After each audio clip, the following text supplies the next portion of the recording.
Mira, en este contexto actual, ¿cómo se comporta el modelo que estamos proponiendo en Venezuela, que es el modelo socialista? Pero junto a eso tenemos una pregunta que te va a formular el doctor Pedro Pensini. Se acaban de cumplir 79 años de la célebre frase de Arturo Uslar Pietri de sembrar el petróleo. Ya se están cumpliendo 80 años. Pasamos de un capitalismo rentista a un socialismo rentista. Tienes la palabra. Sí. Mira, creo que lo que ha prevalecido, ¿no? Lo que se ha mantenido, ¿no? A lo largo de estos 79 años desde que Uslar Pietri escribió aquel célebre artículo de Sembrar el petróleo, es el modelo extractivista, pues el modelo basado en la extracción de un recurso natural, en este caso el petróleo, que en Venezuela ha tenido dos manifestaciones, ¿no? Una primera manifestación que fue la del capitalismo rentístico, donde los recursos, ¿no? La renta que se originó por la extracción de petróleo fue utilizada en gran medida, bueno, para modernizar el país, para sacar a Venezuela de su estado de atraso rural o semifeudal en el que estaba, y donde buena parte de esa renta se utilizó justamente para conceder toda una suerte de créditos a muy bajas tasas de interés, largos plazos, ¿no? Para modernizar la agricultura, para modernizar la industria, y donde la renta fue la que sirvió como fuente de financiamiento para ese desarrollo capitalista de Venezuela en los primeros años. Por eso se habla de capitalismo rentístico, ¿no? de un capitalismo apoyado en la percepción de esa renta. Luego, esa renta, ya el énfasis no está en el proceso de acumulación de capital, sino el énfasis de esa renta está en la inversión social para poder reducir los enormes niveles de desempleo, de pobreza, de exclusión social que fueron pasivo heredados. social que tuvimos en Venezuela durante tanto tiempo, la renta petrolera por lo menos ha logrado mitigarla, ¿no? la enorme deuda social. Pero se ha saldado en gran medida esa deuda social también haciendo uso de la renta petrolera. Por eso en el libro que estoy escribiendo ahora lo que planteo es que tanto el capitalismo rentístico como el neorrentismo socialista son expresiones distintas del mismo modelo de acumulación extractivista, que depende en gran medida de la extracción de petróleo, pero que queda pendiente todavía la transformación de esa economía rentista e importadora en un nuevo modelo productivo exportador. Queda pendiente todavía justamente la incorporación de esos enormes sectores que han sido sacados de la pobreza gracias a la distribución de la renta y su inserción en una actividad productiva mucho más estable que no depende de las oscilaciones de la renta. ¿Cómo hacer entonces el socialismo productivo?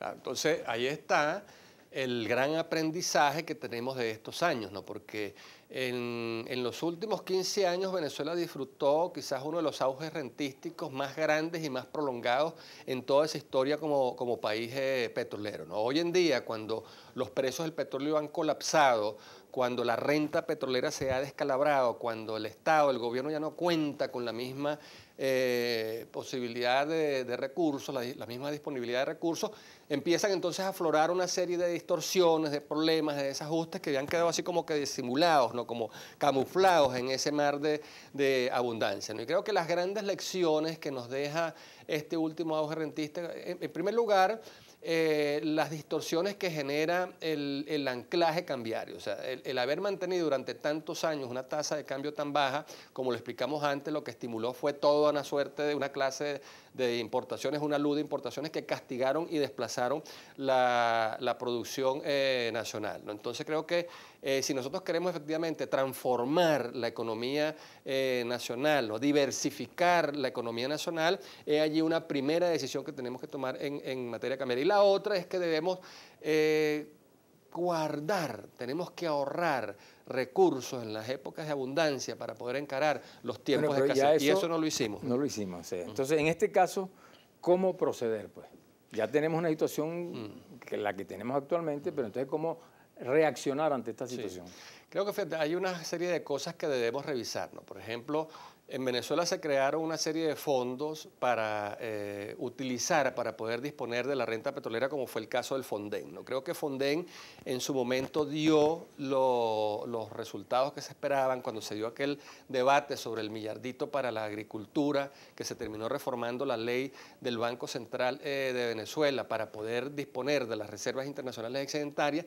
En ese momento se creó un fondo, ¿no?, que fue el Fonden, que permitió utilizar esos recursos. Creo que esa etapa ya el país la está cerrando, esa etapa ya se está agotando y debemos pasar entonces de esos fondos para gastar la renta hacia fondos que nos permitan ahorrar parte de esa renta. Y ahora que los precios del petróleo están por debajo de los $60 el barril, que es la fecha, el precio pues, que se estableció en el presupuesto, creo que a propósito del debate en la Asamblea Nacional del proyecto de presupuesto para el año 2016, una de las cosas que se debería justamente discutir es entonces la metamorfosis de ese fondo creado para gastar dinero en un nuevo fondo para ahorrar dinero.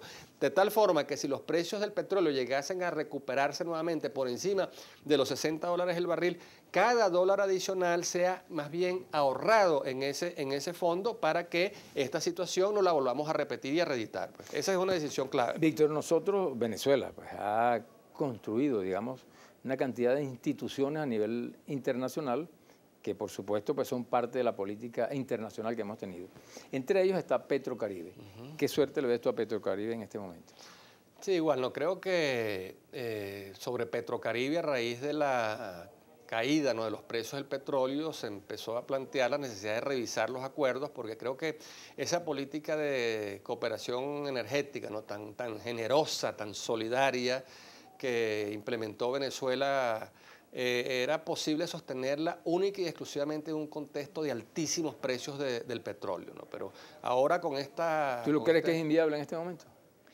No es que sea inviable, sino que hay que modificar las condiciones. O sea, lo que veo que es muy costoso y muy oneroso para el país es mantener un suministro de petróleo en las condiciones actuales, donde la factura se cobra a 20 años o a 25 años, con apenas 2% de interés, donde una parte se le paga a Venezuela en bienes que perfectamente pudieran producirse en el país y donde, como hemos visto, ante la urgencia de divisas que tiene Venezuela en estos momentos, entonces ha tenido prácticamente que rematar el cobro de la factura pendiente, o sea, para no tener que esperar a 20 años y poder cobrarla, ¿qué ha hecho Venezuela? Bueno, entonces negoció con República Dominicana, con Paraguay, con Jamaica, descuentos que están entre el 40 y el 50% para cobrar ahora, en el 2015, lo que tendría que cobrar dentro de 15 o 20 años. Entonces, en una situación de restricciones económicas como esta, queda como que más que claro, ¿no?, la necesidad de revisar las condiciones de tal manera que no se ponga el peligro en el suministro del petróleo. O sea, se le puede seguir surtiendo a esos países de petróleo, pero cambiando las condiciones. Visto las cosas al revés, Víctor, ¿cómo ves tú la posibilidad de las inversiones extranjeras, si son necesarias en este momento? Mira, para Venezuela. Creo que lo que está pasando en estos momentos con Cuba, que acaba de aprobar una nueva ley de inversiones extranjeras y sus ministros andan recorriendo el mundo promoviendo la inversión extranjera en la isla, lo que ha pasado con China, ¿no?, donde el despegue económico de China en gran medida se ha sustentado es en la inversión extranjera, o lo que ha pasado con Vietnam, le dejan a Venezuela experiencias que tiene que observar.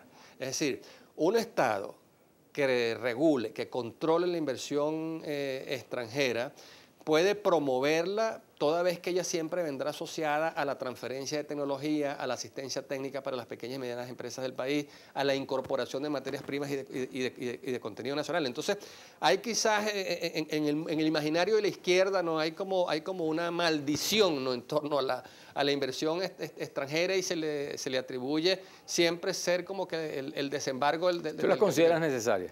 Por supuesto. Bueno,